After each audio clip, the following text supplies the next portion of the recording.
The Out of Bounds Show podcast is brought to you by BankPlus. BankPlus, it's more than a name, it's a promise.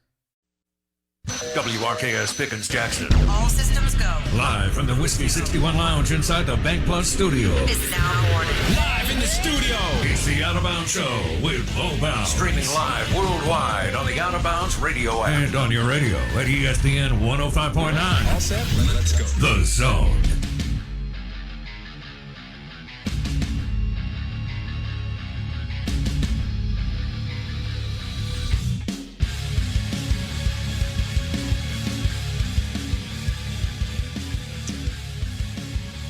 A little chilly outside, but want to say good morning on a max effort Monday. The Out of Bounds Show, powered by the Golden Moon Casino Sportsbook and award-winning Dancing Rabbit Golf Club. We've got about, 15 to 20 people that we know teeing off at Dancing Rabbit Golf Club later in the day. I love to hear that. I like it. Enjoy yourself. It's going to be a little chilly, but the sunshine will be good for you. DancingRabbitGolf.com. Good morning. Welcome in. I've got Blake Mania with me. I am your host, Bo Bounds. Hope you had a good weekend. Yeah, I thought it was a good weekend. You got recruiting and NFL and head coaching searches, offensive, defensive coordinators. All kinds of crazy stuff going on. You can hit us up on the Farm Bureau Insurance call-in line, 601-707-3750. Twitter handle at Bo Bounds. And your Ag Up equipment, Mississippi Ag. Text line is 601-885-3776. True Maroon already saying good morning there, letting us know that Bo Nix and Tank Bigsby from Auburn are in the transfer portal. And there will be more, right? Mississippi State lost a player, Aaron Brule, who was a kind of starter, then not starter, then starter on the defense. He decided to go to Michigan State and play for Mel Tucker. And we'll have more, hundreds and hundreds, if not well over 1,000 players. I'm sure it is over 1,000 players, actually, in the transfer portal. Not where you want to build your roster, but where you want to try to add a little bit here and there. I would think the hit rate, Blake, is maybe around 30%. Oh, that seems high, but yeah. That could be high. Yeah. Define hit. Star or just suitable role player? Because it might be. I need you to be in the 2 deep. Yeah, if you're in the 2 deep, I'd say that's probably in that 20 to 30% success rate. I mean, it's tough. I love when people like to point out Joe Burrow or, the every now and then like the Russ Wilson moving from NC State to Wisconsin. It's like, and that was pre-transfer portal. He was the first. He actually had to do the real transfer. Yeah, he was the first grad transfer at quarterback, the like big time name, but. Well, he went because they had the grad program that he wanted. Yeah, and so they those are people go, oh well, look, it worked there, and it's like, all right, 2 out of 8,000. Congrats. Yeah, congrats. Yeah, 2 out of 8,000. Right. Well, anyway, so we'll keep an eye on all that, and we're not going to do recruiting for 3 hours. That we're going to do more other stuff, but the 2 teams need to close.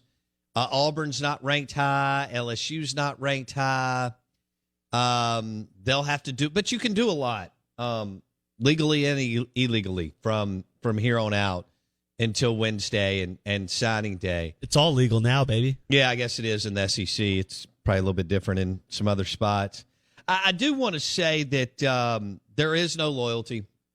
Whether players lead schools on. And along just as much as schools, string players along. So there is no loyalty, and a lot of players will leave staffs hanging that could have made decisions a week, 2 weeks, 4 weeks ago, but will make a decision, this week. So there's not a lot of wiggle room left. You can't get anybody back on campus until January. So everybody had to legally leave campus yesterday at 5. So as you have guys do certain things, you're either going to be exposed, you already have another guy, or you'll try to find a guy in January, or you'll try to find a guy in the transfer portal. So, there are some options, but as Blake mentioned this morning, 76 to 78% of these guys will sign on Wednesday. So it's somewhat slim pickings, in February 3rd for that signing day. Will they move back this signing date? Who knows? I think the big boys are fine with it. And then there's that group, outside the top 4 to 6 that may like to see it moved back to February 3rd. I don't know if it'd make that big a difference, only when you're making a coaching change like LSU. I mean, their average rating is high. They just don't have a lot of commitments. Now, again, a lot of time left. They could drop another 8 commitments and go from 11 to 19. They got plenty of money to make those commitments skyrocket, and right? they've got brand power, and they've got national titles and all that. They don't have an offensive coordinator or a defensive coordinator, right? So they've got Brian Kelly, Frank Wilson, and a couple others recruiting. Auburn has yet to name an offensive coordinator. Again, Bo Nix, their starting quarterback, Tank Bigsby, their starting running back, will be they are going into the transfer portal. Gus Malzahn kind of died on the Bo Nix sword. Ooh. And before getting let go and ending up at Central Florida, Brian Harsin made a run at it. And Bo Nix is a nice player. He's what we would all love to be. He can play SEC football. He can make plays, but he's not a difference maker. Yep. So that's, and I know there's not many difference makers, but he's athletic. He can move around a little bit. He's got a nice arm. He's a pretty good SEC quarterback. I don't know. Maybe if he gets another coach, he's even better. In the right system, he would have been better. In the Mullen, Rich Rod, maybe even a little bit of what Lane's running, but more modified. I mean, they ran the ball 40-something times a game this year in Oxford. So right. I think Nix could manage to run some of those offenses and then utilize his legs a lot better. Very inconsistent on the plains in Auburn. Yeah. Clemson, they don't have an OC or a DC. This is kind of a defining moment for Dabo because they've already drank from the cup twice. And let me just tell you, man, when you've done that, as sports fans, there's no going back. Nope.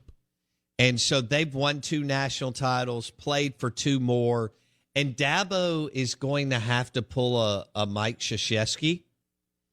And he's going to I don't know why Dabo's done this, but this whole I'm not going to go into the transfer portal is super silly. Not only is he going to have to go in the transfer portal, he's going to have to love it and hug it and woo it and recruit it and sing to it because that's just where we are in the world of college football today. You remember when Mike Krzyzewski got on his moral high horse in like 2000, I'm not going to sign one-and-done players. Somebody sat him down, one of his former players who was probably an assistant during that time, and said, Coach, I have a question. Yes, Brent. Coach, do you like going to Sweet 16s or do you like cutting down the nets at the Final Four? Well, Brent, I like cutting down the nets. Okay. Then, Coach, we're going to have to recruit one-and-dones. Got it. Check. So, I think Dabo is going to have to embrace the transfer portal, and we'll see what MSU and Ole Miss do in the transfer portal. MSU landed a Mekhi Polk, who was very, very, very productive. Ole Miss had a Kenny Yeboah the year before, who was productive. I would think the hit rate is somewhere around 20, maybe 30%, somewhere in there. Scott Lashley was a nice player, filled a void for sure. And I may be missing another Ole Miss transfer. We're live in the BankPlus Studio. I want to say good morning. Welcome in. Tom Luganbill will join us at 8:30. Man, we got a lot to cover today. Buckle up. May want to buckle up twice. Big board coming up next. Swoochy Boochie, good morning to you. The Out of Bounds Show podcast is brought to you by Boar's Head. Premium meats, cheeses, and hummus. Boar's Head. Compromise elsewhere. What's on the big board?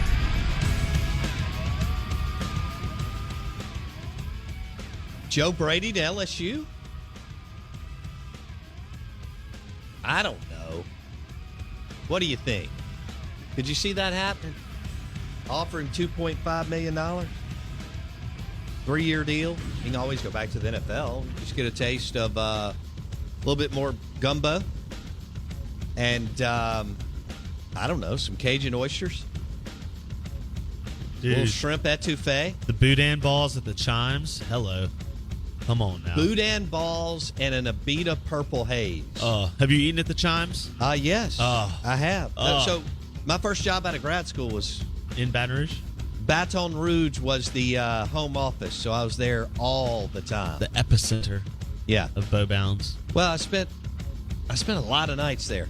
It is. They were wonderful people. They're the kind of people who will make you go, "Wow, where the hell am I?" But it's kind of a Godfather thing. Once they bring you in, you're part of the club. Yes. The one thing that I experienced early on was on Friday, you start drinking at noon. Yep. You go to lunch. So the And it's office would go to lunch. Nobody goes back. Nope. Okay. And so they believe in work hard, play hard. I told you it was the first time I'd ever been to a crawfish. This was 2000 or 2001. They went, "Hey, we're going to have some crawfish tonight." And I thought, great. And it was at the guy's house who owned the company. He had a beautiful pool. He lived on a ski lake, which I'd never. I mean, this lake was super small, like the size of a football field, Yeah. smaller. So you just went around anyway. Like every time that they would ski, I would keep thinking that somebody was going to go into the, side of the whatever wall. And of course they do that after 17 beer. Anyway, the point is, he said, we're gonna have a get together, and he ordered 120 pounds of crawfish at his house. That's incredible. It really was. That was when I realized these people, they have one speed. That's next level. 120 pounds. That's yeah. That's next and level. they didn't think anything about it. No, that was probably a light order for them, honestly. And it's a different. They're very, very, very. Whatever they're doing, Bought in. It's Yep. all in. Yep. There is a diner. I mean, like two of them could. I think two of them could say who can throw a football further down the street. Yeah. And I mean, They'll tear their arms. Yeah. they won't hesitate to tear their labrum, rotator cuff. Rotator yeah, cuff. whatever. Yeah. Something. Yeah, and they'll take off their shirt. Yes. Well, Ed Orgeron taught us And that. women start like cheering them on. I mean, wives takes it's insane. Yeah. It's insane. Yeah. There's a diner that's open 24/7 right on, and I don't know this post COVID, so I'm talking who knows now, but Yeah. it was right up. It would have been right up your alley. Aliens may have taken it over by now. Who knows? We used to go there all the time because it was 24/7. I mean, the food, it was classic Creole diner. I mean, you'd get sloppy, greasy bacon, eggs, hash browns, biscuits, all that good stuff. No. Country fried steak. Was it slap your mama type stuff? Dude, it was. You talk about soaking up some morning afters. Oh, yeah. That place was well used. Yeah. It was always busy. It always smelled just like bacon and coffee and regret. Sure.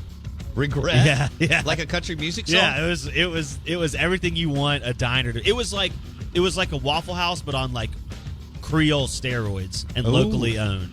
Ooh. So it's like the same That is guy. a country music song. Yeah, same guy in there cooking every day, like kind of hefty, bearded guy. Yeah. Like, Look like Conway Twitty? dude, just tore up the grill, bro. Love it. Had like 4 spatulas in each hand Yeah. somehow. Yeah, they Look like he killed could it. wrestle a bear? Probably had wrestled bears. Yeah. Yeah, absolutely. I was my first experience with this Baton Rouge company. I drove in when I was hired, and I know you got the name of it. Yep. I drove in when I was hired, and it was their Christmas party, Blake. And when I tell you it was an absolute throwdown. Dude, Christmas party is tear it up. Okay. Tear it up. And I was sitting there thinking that night, I was like, should I be drinking? Because I'm new. And everybody was smashed. Yeah. I mean, it was whatever you wanted times 100. And that was my first baptism into working for a Baton Rouge company. Creole, it's the Creole lifestyle. Yeah. It's very European in that it's like when you're in the moment, you're doing what you're doing, but there's a lot of let's get to the next party. Yeah. Let's get to the next. Yeah. I work during the week to get to the weekend so that I can just party. My first meeting was in New Orleans. They were doing a multi-million-dollar renovation. That's funny. In the warehouse district on a hotel. And the boss was like, I want you to come down with me, just shadow me. What is that what it's called? Yes. Yeah. And I said, all right, great. And so we went down there, and there was a table of men, I don't know, 10 or 12 of them. And we're meeting, and they got into the shouting match where I thought it was going to be a throwdown.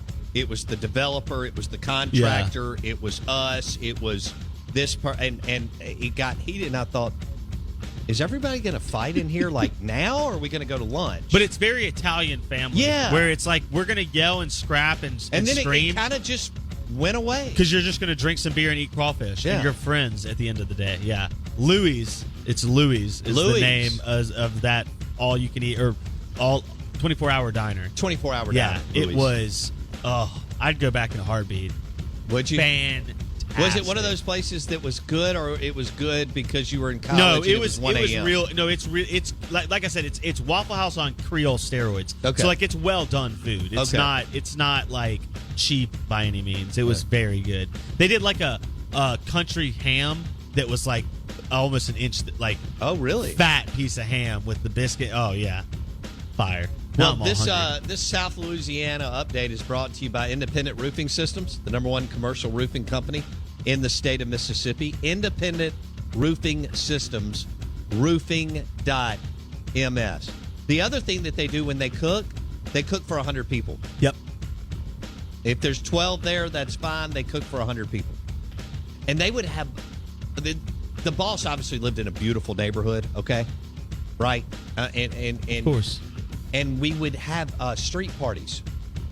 And that was something that I didn't really the block party do. Yeah. But in a high-end neighborhood, where these homes were very, very pretty, we would have street parties. You can take the Cajun out the bayou. And so people just gravitate. It wasn't an invite. Yeah. Just people gravitated to whatever driveway, front yard you were hanging out in. That's what it's all about. And this is where guys would end up wrestling, and I mean, some of these men were 40.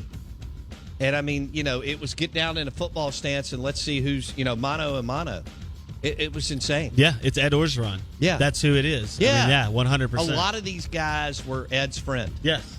I mean, in a roundabout way. Yeah. They were all Ed Orgeron. Yeah. This was right when Saban was getting things going at LSU. I think we just proved to Brian Kelly that we could be hired. Oh, you and I could be the OC and DC at LSU. I mean, good grief. I mean, just give me an analyst that's really smart. Yeah. Like a Joe Brady, 5 years younger. Yeah. Yeah, I'll lead. I'm okay with it. One thing I've realized in this deal and other, I am A-okay with delegating. I am great with it. Early on, I wasn't. I figured it out. I'm great with delegating. Just let me know. I can handle it. I'm good. Yeah. I'm good. Tell me where to be. I know I can sell and recruit. What would you run? I'm OC.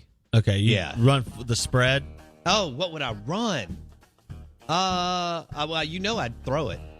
I mean, would you be LSU had 78 Power 5 wide receivers in I'm sorry, Louisiana high school produced 78 Power 5 wide receivers in the last 6 years. Yeah.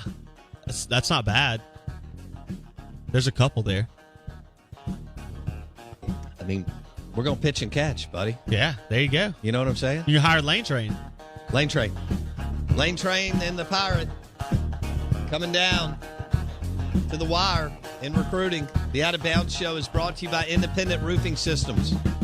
This is the Out of Bounds Show, 105.9 The Zone, ESPN. We want to welcome you in on a max effort Monday.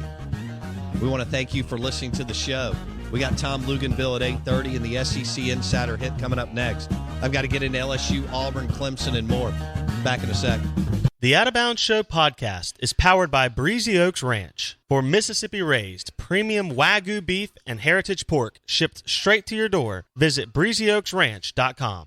Everyone ready? This is the SEC Insider Hit. Presented by your local Farm Bureau Insurance agent. Go local. Go with a home team.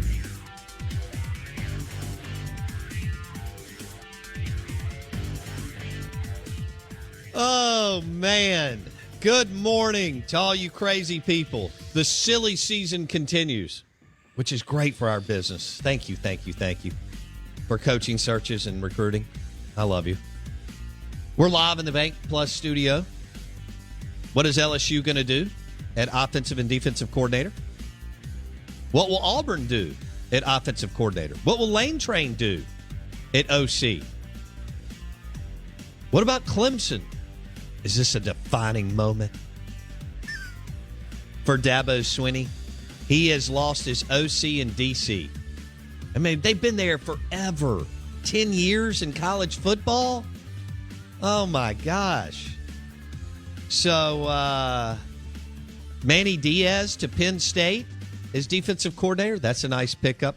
It blows my mind. I'm going to get into this in just a second. Let me write that down. Manny Diaz. Good dude, too, by the way. Got to spend some time with him. And, again, looks like a guy that would be, a stockbroker at Edward Jones or some kind of big firm in, like, Manhattan. I don't know. Maybe Charleston, South Carolina, Atlanta. But he's more of a bigger city guy. He's from Miami. Looks great. Looks like a guy that should be in a $3,000 suit every day, right? With $500 shoes on. And I guess people still wear suits and ties. Yeah, adults do. All right. We are the Out of Bounds Show, 105.9 The Zone, ESPN. I'm wearing a Four Roses bourbon pullover. Is that good? Proud of you. Peter Millar pants and Adidas shoes. There you go. All right. And Adidas boxers. I also was that too much information? Adidas shoes. Yeah, you should have stopped at the shoes. I should have stopped there. Yeah. Okay. So, well, that's what I'm wearing. I just wanted everybody to know. The first hour just went PG-13. Yeah. All right. The SEC Insider Hit this morning is brought to you by Farm Bureau Insurance. Bundle your auto and home and save with your local Farm Bureau Insurance agent. The number here at the studio is 601-707-3750. So who will Lane Train hire as offensive coordinator? Jeff Lebby is at Oklahoma. Bartu didn't really like that hire. He says Lebby hasn't called plays. And, Lebby could be, as Blake said earlier today, Lebby could be amazing. And I know you got to eventually call plays, right? I mean, to be a good play caller, you got to eventually call some plays and, right, figure it out. And I get that. But Oklahoma is not really a figured out job. West Georgia, FIU, University of Tampa, there's other schools here where you kind of cut your teeth at UT Martin. But again, some guys can be thrown in the mix, and they're amazing. I still believe that this will be the most coveted thing going forward in football. One of the most coveted trait, skill set will be can you call plays? And if you can, you will be employed at the high school level, at the college level, and at the NFL level. You will have a job, and you will be whatever level, you'll be well compensated, right? I think of like Blake. It's when you find a guy at the high school level who's a baller on the offensive or defensive side of the ball calling plays. Yeah, that's a guy that's super highly coveted, right? College at Ole Miss and Mississippi State, we've had bad play callers and we've had good ones. Right now, Lane Train calls the plays. Mike Leach calls the plays. DJ Durkin, that defense got better and better, and Zach Arnett has done a good job too. If you take those 4 units, obviously Lane Train's had the most talent by far and away of those 4 units, but and it was a push for Ole Miss and Mississippi State this year. That kind of probably doesn't sit well for MSU because Ole Miss did what they had to do on kind of the side of the ball that they've always or most of the time been good on. But they had the best defensive player in the Golden Egg game, in Sam Williams.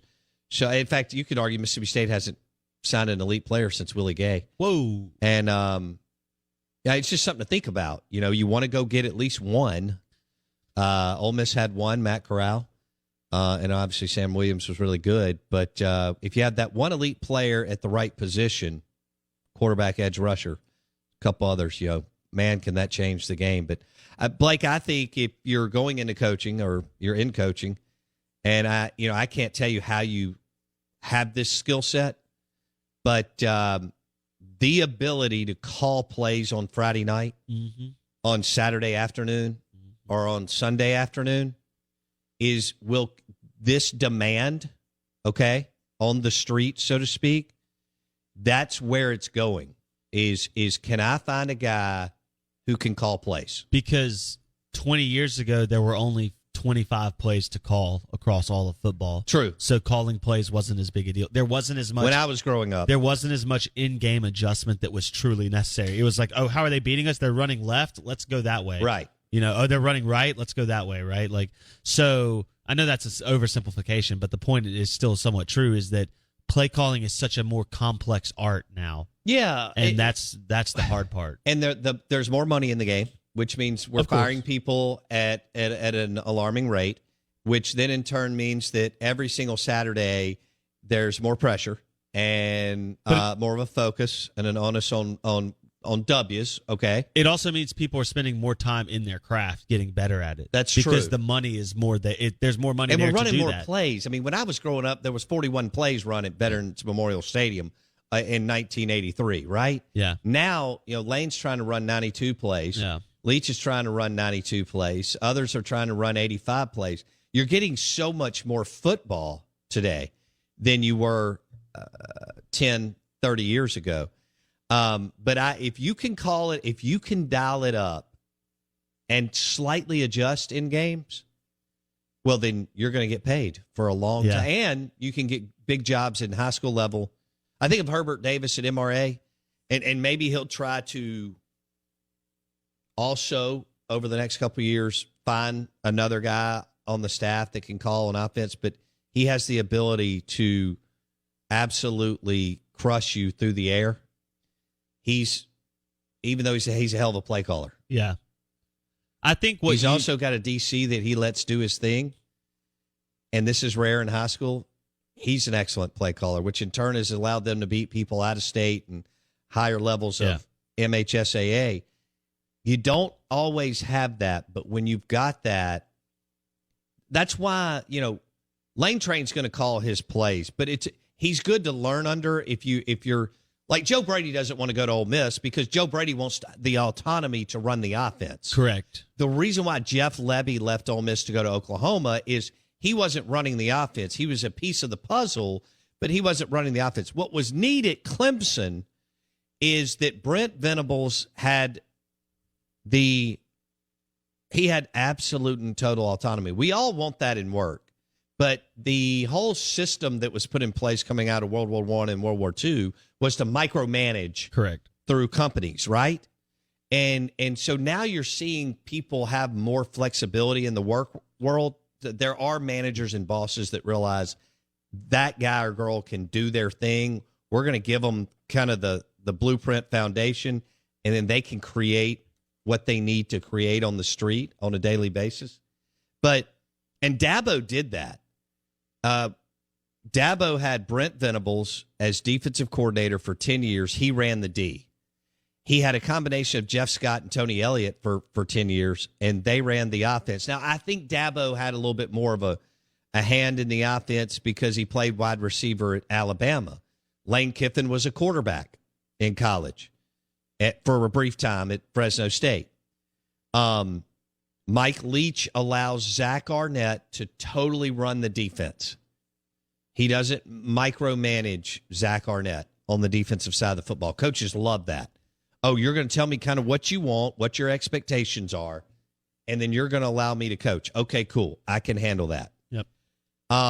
Now, Brian, I listened to an interview over the weekend. I thought this was interesting. Speaking of what is Ole Miss going to do at OC, what is Auburn going to do at offensive coordinator, what is LSU going to do at OC and DC, what will Clemson do at OC and DC? And even Mississippi State fans are kind of looking at their wide receiver coach position open, and what are they going to do?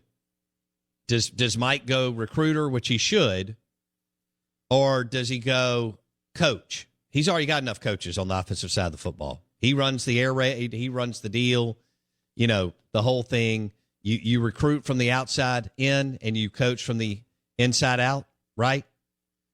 And where do your kind of warlords need to be? Running backs, wide receiver, secondary coaches as far as super recruiters most of the time, all right? So what direction does LSU go? Listen to this. I heard an interview over the weekend from Tommy Dees, the offensive coordinator at Notre Dame, and he was talking about working under Brian Kelly, and he gave Brian Kelly mad props. But he said in the interview, he said, look, I got to run most of it, but I didn't have complete and total autonomy. The reason why I decided to stay at Notre Dame and not join Coach Kelly at LSU is when I found out Marcus Freeman, the defensive coordinator, was going to get the job at Notre Dame, Marcus told me, hey, the offense is yours. I'm 35 years old. I'm a new coach. I've been a defensive coordinator. I don't need to, be in your business. Run it. But he was very forthright, which most time college coaches, assistant coaches don't even do interviews like that. He was very transparent on, look, Brian Kelly was great to me, and I enjoyed working with him, and I got to run 80% of it, but Brian ran 20% of it. And I just thought about that, and I said, well, it makes sense why he decided to stay at Notre Dame, even though he'd coached better players at LSU. Yeah. But Brian was going to let him run 80% of it at LSU. Brian is more of an offensive-minded coach, and he was going to do the other 20, right? Out of bounds, 105.9 The Zone, ESPN. Brought to you by Farm Bureau Insurance. Bundle your auto and home and save with your local Farm Bureau insurance agent. Yeah, I've received a couple of texts. It wasn't a good – I'm not going to hit on this more than 30 seconds. It wasn't a good weekend for MSU and Ole Miss basketball. Ooh, woof. Ole Miss lost to Western Kentucky. That went sideways. That went down the tube from the jump. Western, your Rick Stansberry-led Western Kentucky, whatever they are. Hilltoppers? Something like that. Bearcats. It's all the same thing. And then Mississippi State had a big lead and lost it to Colorado State. Can you shoot the ball from the perimeter? It doesn't look to me like you can. All right, another thing. Bryce Young won the Heisman. And obviously Matt Corral should have won the Heisman. And you know that, and I know that.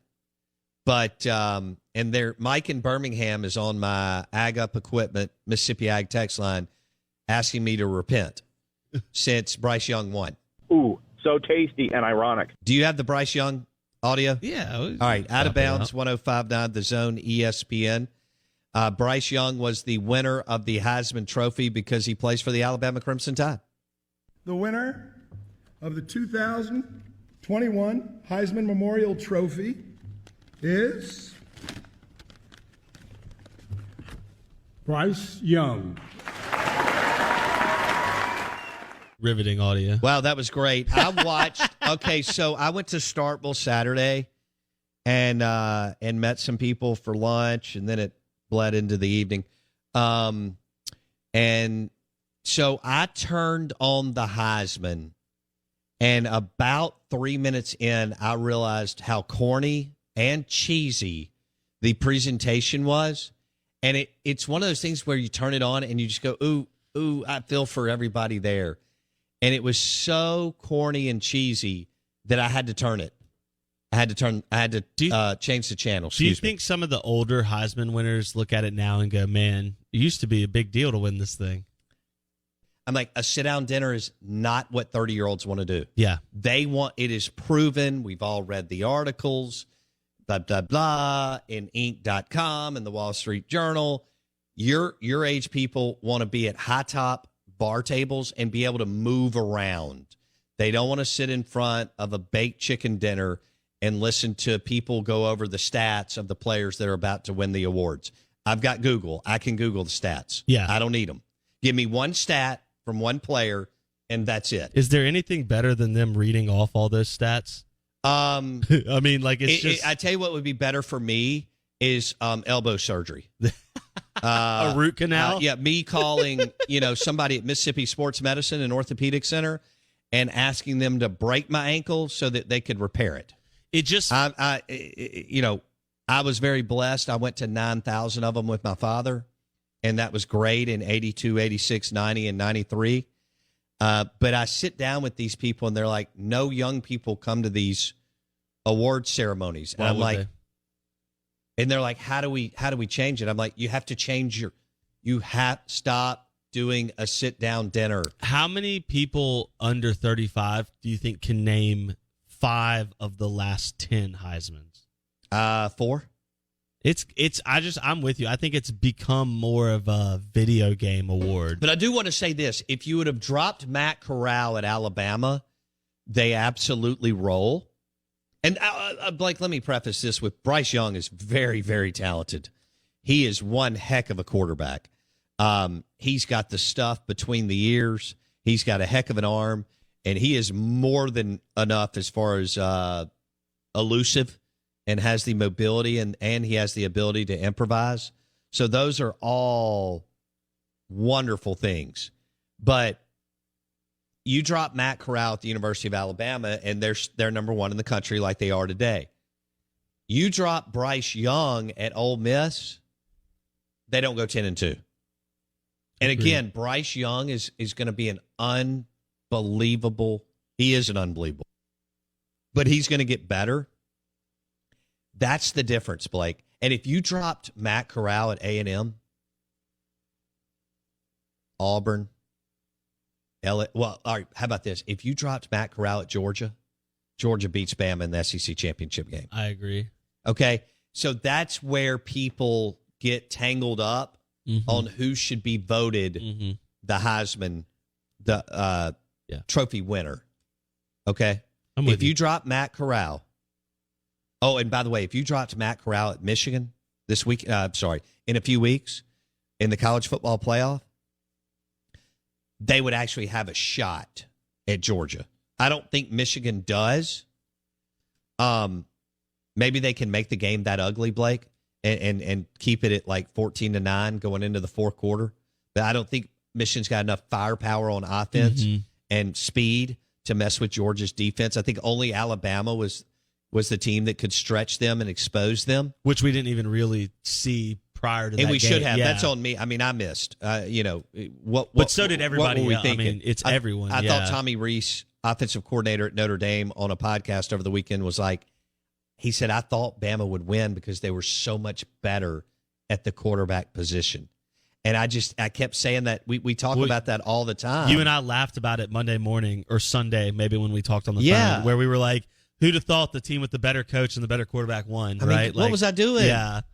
And not that I picked that game for Georgia. I thought it had a great chance to be close, but I should have known, But anyway, if you drop Matt Corral at Georgia right now, watch out. And if he was at Florida, Dan Mullen wouldn't be fired. So that's my point on the Heisman and your worth and your value and elevating players. Another story that we're monitoring is the NFL. Dak Prescott's in a slump. But they've got 3 monster road wins against the New England Patriots, greatest coach of all time, New Orleans Saints, and Sean Payton, Hall of Famer times 1,000, maybe the second best coach on the planet, and Ron Rivera, who is one of the top coaches in the NFL and the Washington football team. But Dak's in a slump, and something is not working or clicking, and I'm not smart enough to know what that is. But he and Kellen Moore and whatever are not on the same page, and so but they're 9-4. Okay, so they're 3 games up in the NFC East. Their defense is looking better under Micah Parsons, and Gregory and some of the other guys getting healthy. DeMarcus Lawrence on the defensive line is great because it's all about the pass rush, especially in December and January in the NFL. Yep. But they're Dak's in a slump. They can't run the football, and things look weird. So I don't know enough. I just don't know. It doesn't look like they're calling the right plays on third down or in the red zone either. But he's also got to let it rip. So I don't. Again, they spend 9,000 hours every week in the film room, and I think they can figure it out.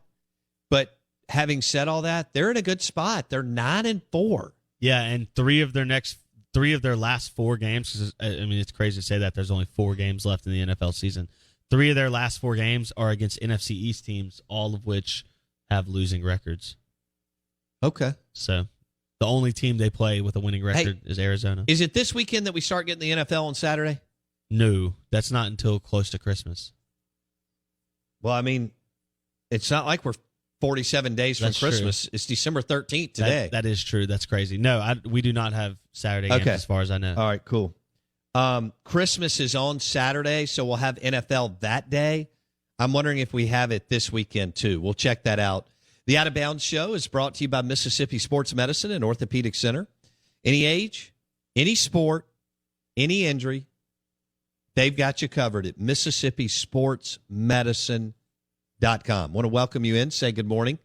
We've got a lot going on. Ole Miss needs an OC. Ole Miss and MSU trying to finish on... Yeah, there are 2 games this Saturday in the NFL. I thought you were wrong. Raiders, Browns, and Pats, Colts. Because it's always after the Army-Navy game that we go into NFL games on Saturday. How are we already facing the weekend before Christmas already? What the heck? I don't know. It just doesn't feel like December 13th today, which it is, I know. I mean, it was like 70. Well, you just acted like it was November 5th. I know. It was like 70 degrees 2 days ago. You got to... I don't know. Do you have a mouthpiece? You got to get your game face on. Put my chin strap on tight. Golly, you're acting like... I'm going to put this Delta State helmet on and get right in the break. Oh. You're acting like Scott Linehan as the offensive coordinator for the Cowboys. I quit. You know what I did also realize is how good Tony Romo and Dak Prescott are. To lead Dallas to playoff appearances under Jason Garrett. I was listening to a podcast, and these guys had no affiliation with Dallas or Dak or Garrett, and they just started smashing Jason Garrett. It's unbelievable how bad he was. It is. And Tony Romo and Dak Prescott were able to lead those teams to the playoffs. That is Herculean. The Out of Bounds Show is brought to you by Farm Bureau Insurance. Bundle your auto and home and save with your local Farm Bureau Insurance agent. Tom Luganville will join us on the Bell's Two-Hearted Ale guest line at 8:30. Good morning. Welcome in on a Max Effort Monday.